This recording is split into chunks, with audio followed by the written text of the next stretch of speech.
And we are live with episode 158 of the Start, Build, Grow Show.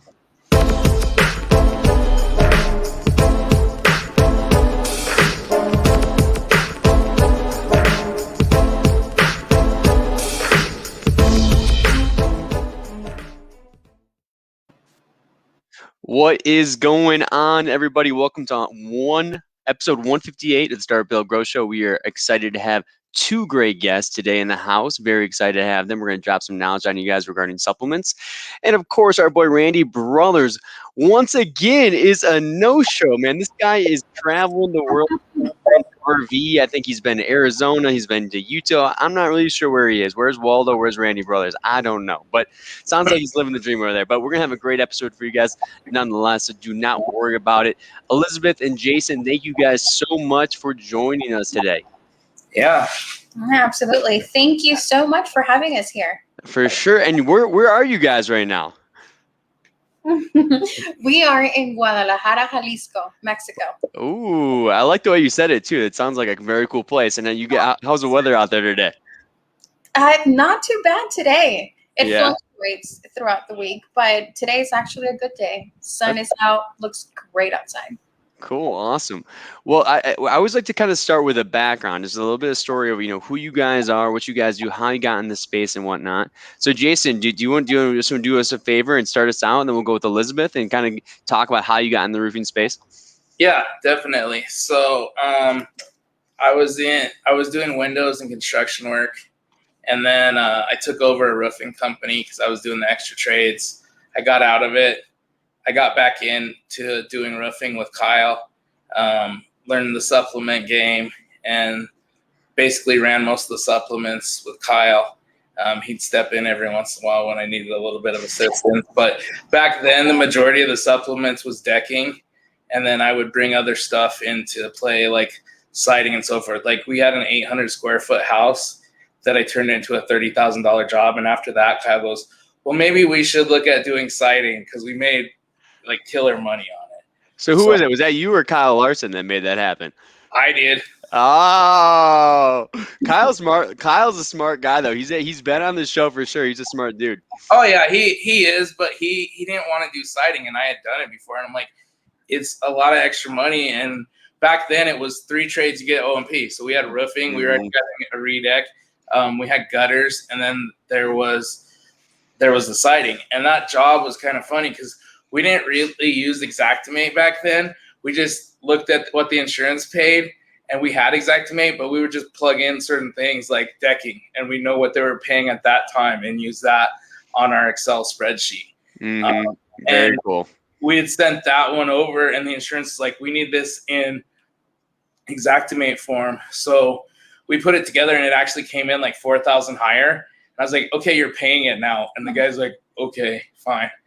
And so, like I said, it was around a $30,000 job that we were making around 50% on that. So it was great money. Wow.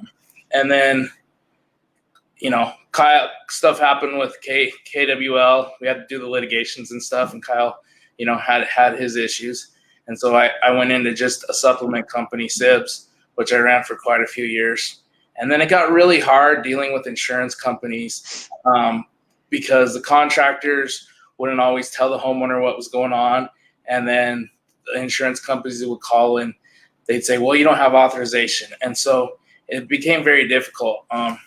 So then I got into owning my own roofing company again in 2018, which I still own, and I do a handful of jobs here and there now. A lot harder when you're in Mexico, but no hail in Colorado. But yeah, it's very true on both ends. Those couple of things going for you, but it got some stuff rolling with David Furtado, and that's where FLS came about. Was because me and Kyle were bringing a bunch of files. I mean, he brought files with Elite, with Randy and them, and the big thing is documentation and making sure everything's your I's are dotted and your T's are crossed. If you don't have everything together correct, you're going to lose when it comes to litigation. You can threaten to sue, but if you actually go to litigation and you don't have everything set up, you're going to lose. And then it's just a waste of everybody's time and money. And so Is David came up. Is that the number one thing, though, would you say, is lack of documentation and for the biggest issue? That's one of the biggest things because, for instance, you got to know your numbers. And we talked about that before. Randy talks about that. If you don't know that, if you're just suing to sue because you went to one of the conferences and they're like, oh, you can sue. Yeah, anybody can sue stuff, but is it reasonable? Were you making decent money, or were you not making really anything? I mean, for instance, we have a company we were working with that works on the East Coast, and they were making basically 10%. Well, on roofing, that's basically you're losing money. Yeah. The only way they made money is by doing siding. They weren't making money on the roofing, which we're used to nowadays, making money on the roofing and not making as much on the siding. Yeah, usually, yeah. So it's come full circle, and Kyle realized as he was working with contractors in different areas, pricing is scattered across the board. It should be around 40% gross profit, but and there's some areas like Minnesota and an area South Dakota, they can't work as much as Colorado or any southern states. So it's like you're working 4 to 6 months out of the year, maybe 8 at the most. So you have to make more money percentage-wise to make the same amount of money as the guy who's down in the South and could work basically year-round. Yeah, 100%. And now, so you guys are kind of opening up your guys' operations. Do you want to talk a little bit about that, or what area you guys cover and everything, and then we'll introduce Elizabeth as well. Yeah, so we're working with people across the country. We have our contract that we use across the country in areas where we can, and sometimes we change it. We can't use that contract in Florida or in Texas because of the laws about AOBs and AOCs, but we customize that for all of our clients. Anybody who wants a copy of that can contact me, and we can send it over. If you're in an area where we're not sure, we'll check into that for you guys. But we made it because originally for Colorado. We can have assignment of benefits. And myself, Kyle, and Randy, and a few other contractors took part in helping put that contract together. So it wasn't just lawyery, but it was understandable, and it said stuff. Like one of the things I said we need to add is a range. Because if you're doing a big job, you're not going to do it in one day. And you Right. multiple piece thing. Now, if you're just doing rough and gutters, yeah, you can get it done in a week, no problem for an average house. But if it's a big commercial job or a job with multiple trades, it's going to take a lot longer. Absolutely. Now, Elizabeth, let's get an introduction from you. So how do you get connected with Furtado Law? What's your background? Okay, so a bit about myself. That background, I think it really started when I moved here to Mexico about 11 years ago. I've worked in various realms of the roofing industry, sort of that field. I have done anything from calling the homeowner and setting up a free estimate to working on the back end of things and dealing with the adjusters and working through different CRMs like Job Nimbus, for example. And getting in contact with this specific company, it was a match made in heaven. What they do totally aligns with my vision of my field of work. I love the fact that they are really invested in, well, myself now, invested in making sure that people get paid what they are supposed to be getting paid, making everything fair as possible. So that's how I got here. Very well said. I love it. So what about dealing with Jason? How's that? Okay. No comment. No, I'm totally kidding. Right? Oh, man. I love it. There is so much room for growth working alongside him and obviously everyone else. So much to grasp from their own personal experiences in the field. So it's been amazing. That's why I'm still here. Love it. Love it. They've also helped me a lot. Calmate. You know how I am, Nick. You know. Calmate. So you settle him down. You settle Jason down. Yeah, in a sense, yeah. They've been reining me in because like stuff is a lot different down here, and I think it helps with other stuff in life too. It's given me a new perspective. I mean, Kyle calmed me down a lot back in the day, but part of my fire, my fuego, it helps out, but you got to balance it out. So they've, when you're dealing with people down here, it's completely different. Like, it's funny. Sometimes you get better customer service at the taco stand than you do by the big corporations that you go to and stuff like that. So it's just basically, hey, maybe I'm not going back to this place because they're horrible, because nobody cares about reviews down in Mexico, really. So Really? Oh man, well I love it, guys. Well, so hey, we're gonna make today's main focus how to ensure roofing companies receive proper payments of supplements, right? So when you're looking at this, I know one thing that we talked about was lack of documentation. Do you have any tips there in terms of how to make sure you're documenting, projects and jobs appropriately to make sure that that's not going to be an issue? Well, what we do for our clients, and we can share this, is we have a list of like pictures. You want to get pictures at the beginning of the job, while you're doing the job, and at the end of the job.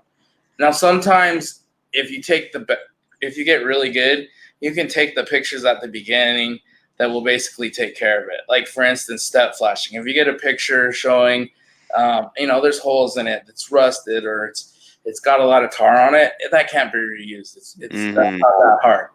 Well, most companies aren't always there during the production period.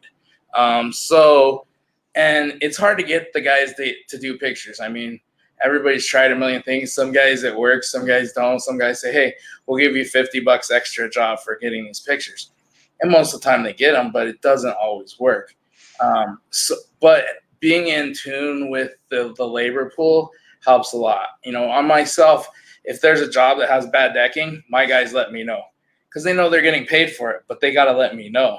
And so we go check it out and check it out together and see what's going on. And if you have bad decking, get it lined up, get the city lined up, get your engineer if the city doesn't do what they should, which happens sometimes. Me and Kyle dealt a lot with that, with bad plywood. With plank decking, you can typically, if you check your attics ahead of time, you'll know all that information, and we have that checklist, hey, you should know the size of the skylights. You should be measuring everything on the house. The problem that we see a lot of times is contractors these days, they're creating sales organizations, but they're not doing the other part of it, and that's why they're not getting paid. Also, when we deal with supplements, we're with the custom price list that we do, we let the insurance company know what the cost was on the job. Hey, if they're doing, like for instance, Safeco does it where they manipulate the price of the shingles. Well, you know what? That's not the right way, and so we deal with that. And they're saying, oh, buy the shingles from this place. Well, you call that place, and you can only get certain shingles, and it doesn't include this, this, and this. And so you can deal with the insurance company with that, but it takes time and effort. What we do is we show what was paid for labor. So when we bring on a new client, or even if we're just talking to somebody, we check stuff out. Do you mind if I show you real quick a spreadsheet with that? Yeah, go for sure. Okay.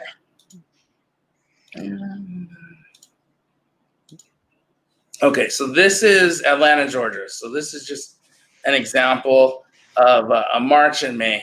This is just, and then this is a contractor, what they're paying. Now, they're only paying $1 more than what Xactimate was paying, but already it was only at 36% instead of 40%. And so that dropped them to 35.85%, which you don't think is a lot. But when on top of that, you have a lot of missing items, it just adds up. So this could actually be a 25% gross margin. Yeah. And figuring your numbers is really not hard. All you're doing is taking your cost and dividing it by the total. That's what the formula is. And if anybody needs help with that, once again, let me know, and I'll help you guys out with that. But the fact of the matter is knowing your numbers is huge. You may be, and I've had guys that say they aren't making anything, and I go look, and they're making over 50%, and I'm like, you're making really good money. Like, what are you spending your money on? That, how many jobs do you do? And we did the math, and it's like, somewhere there's a hole in your organization. And sometimes that's the issue. Other times, like I said, if they're making 10%, 35 or whatever, Standards should be about 40. In Colorado, we had it at 48%. The only thing we were supplementing for is missing items. And like, oh, well, they paid for 20 shingles. It's not available, so they need to pay for the whole roof. Yeah. In other areas, you're supplementing for absolutely everything. And the whole goal is to get people where after they pay our fees, they're making 40%, or more, depending on where they're at and where they need to be at. Mm-hmm. 100%. And what do you think about the relationship with the adjuster? A lot of people that, I'll talk to or I'll see posts on Facebook, whatever it might be, is people complaining about their adjuster and stuff like that. Maybe sometimes it's fair, maybe sometimes it's not. Do you guys have any tips on how to work really well and build relationships and rapport with adjusters? I think part of it is honesty, and supplementing is huge. And think about it. Like, you go to these shows and it's like, oh, you can get paid for a toilet. Are you using the toilet? No. So why are you putting on the supplement? Yep. I seen, for example, one of the guys we're working with, he had a file that was written by a public adjuster's wife. And there was stuff on there, he had the toilet on there. He had flashing over the ridge. And I'm like, well, that's not required because you already have the ridge cap and everything. But it had ridge vent. Why would you put metal over to cover the ridge vent you're putting in? Just like it, and I was like, no wonder you're not getting called back by the adjuster. This is completely ridiculous. And doing the RFG compared to demo, the problem is usually that goes way past where guys need to be at on their jobs, And they go, oh, this is great.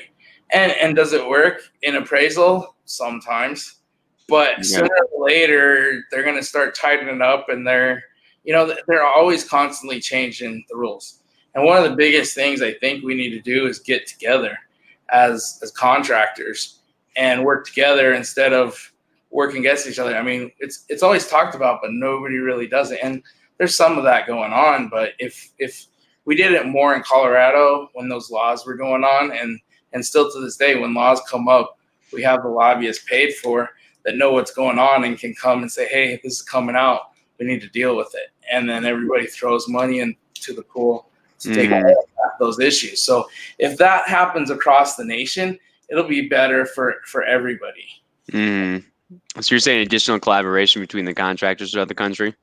Yeah, exactly. And some of that's going on with the APA and stuff, but it's they pick and choose what they're going to do.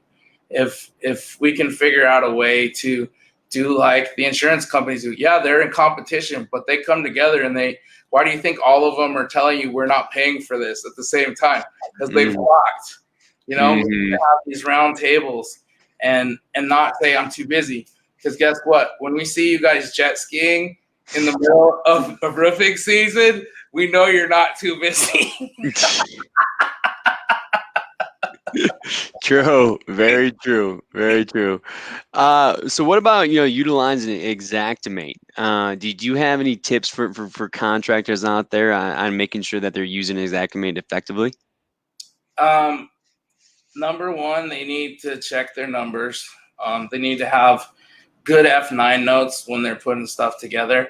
If there's a reason for something, they should have a note for it. If there's no access on a job, so you can't deliver the shingles, there's no driveway, or say the homeowner refuses to use the driveway, which happens sometimes, you should get paid extra, and you should get a letter from the homeowner saying that. But a lot of times there's areas where there's no driveways. Yeah. And you're not in the middle of nowhere. It's a nice area, and people don't want you driving on their grass and getting oil on the grass and everything else. So you can get no access, but you have to have information about that and talk to them about that. And every insurance company is different. Most of them will pay by the hour. Sometimes they'll pay roofer hour. Sometimes they pay general labor. Sometimes a split. But being able to give a good argument is a huge thing. So what we used to do is I would say, hey, for every 2 squares of shingles that have to come off and on, or material, if it was a redeck, we should get paid for an hour. And that's about right. Because they're like, well, you get it done so fast. Well, if there's 10 guys on the job, yeah, it gets done fast. If there's one guy on the job, it's going to take a week to do the same job, right? Exactly. It's common sense, 10 guys at 4 hours, that's 40 hours, you know? Mm-hmm. So, I mean, back in the day, State Farm said, oh, you have to put in roofer hours. And we were getting stupid money for this. And it was more than we probably should have, you Yeah. know, and they've come around and they go, oh, well, that's too much. So but if you're getting good with the adjusters and you're being honest, say you get paid for a trash shoot on a commercial and it doesn't make sense. Logistically, there's no way. It's better to do tarps and the other. When you invoice them and say you run your numbers and you're at 50%, which most commercials, if you get paid all the line items, you're around 50%. So if you're Mm-hmm. at 50%, you just put in there, hey, rather than, on the invoice, on line item 16 for trash shoot, this is what we did. Send some pictures. Okay, we had to put tarps on the ground because there was no place to put a trash chute and a dumpster or a dump trailer. We had to do it away because they were working, or we had to work after hours on certain items because of the business, how they ran and everything. If you're working on a manufacturing company, you have to do a lot of different stuff than you do for a business that you can just do the roof during the weekend. Mm-hmm. Mm-hmm. So when's the right time for a contractor to call Furtado Law Solutions? Anytime they're having an issue, or if Mm-hmm. they could have their own supplement team and you're in the middle of a bad storm and you need some help. You need some extra, bandwidth to get those extra jobs done. A lot of our contractors we work with have done that. And then at the end of the day, they go, you've made me more money and cost me less. So this makes more sense. And, I'll keep my staff, but guess what? They're going to work on the documentation part so you have everything you need. And that's what Mm-hmm. happened with most of them. We don't want to take people's jobs. Mm-hmm. Our whole goal is so they're making great money. And if somebody has done supplements and they're fairly good at it and they know what needs to be done on a file, guess what? They can put the files together and then they can be the ones going and either getting the pictures or telling the salesman or whoever, hey, we need this picture and this picture type of thing. You guys left this out. Yeah. We still do that on our end, but the bigger companies, they handle a lot of that on their own. And then we can just deal with that person on the inside instead of, oh, well, we need to talk to 20 different salespeople. Mm-hmm. With supplements, it's good to have one or two contact points, Yeah. and then past that, you may have to call the salesman direct and say, hey, this is an issue. This isn't a $5 item. This is a $5,000 item on a $10,000 job. So, you're getting another third on this job for getting these few pictures. I remember I worked with a company and I fixed a bunch of their old files. I had files that I took pictures in the attic and got them like 20 grand extra on a couple jobs, based on, and a couple of their pictures that somehow they had without even knowing it, and basically got them paid for work that they wouldn't have got paid for otherwise. Mm-hmm. Yeah, that's awesome. And so, okay, so if they want to connect with you guys at Furtado Law Solutions, what's the best way to connect with you here? So you can call me on my mobile, 720-296-6618. If I don't answer, leave me a voicemail. I'll get back with you. Or you can contact me via email at jason@furtadolaw.solutions. Also, we have that form that we put together. So if anybody wants to know where their numbers are based on where they're working, they can do that. And I guess you'll probably put that as far as send that out when you do the email and everything. Absolutely. I'll probably do a shortened one, or because that's really long. But I didn't have time earlier, so I'll get that over to you shortly, Nick. Awesome. Appreciate it. Yeah. So if you guys are looking to get a hold of these guys over at Furtado Law Solutions, make sure you give Jason a phone call at 720-296-6618 or give an email at jason@furtadolaw.solutions. Now, all right, I always end it with a golden nugget. All right. So something that you want to leave the viewers with. It could be something to remember. It could be something, a mindset. It could be something to implement, something to avoid, whatever it might be. So I'm gonna make both of you guys go in the hot seat today. So I'm gonna make Jason go first, and then you can close it down for us. Sounds good. I would just say avoid lying to the insurance companies, because sooner or later it's going to come back and bite you. If you go to litigation and you have something in that file that you were not truthful about, they can open a can of worms on all your files. There was a company in Texas that happened. Guy was a multi-million-dollar company, and he had to start over from scratch.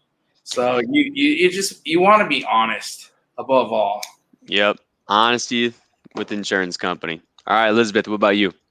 For me, it would be pay attention to details all the time, always, whether it's in writing, whether it's in photos. Record as much as you can to ensure that you're backing yourself up. Record, pay attention to details, right? Documentation, all of the above, guys. Well, hey, guys, thank you so much for joining us, Elizabeth and Jason. It's been a pleasure to have you guys on episode 158 of the Start Build Grow Show. Likewise. All right, Thank you thanks. so much.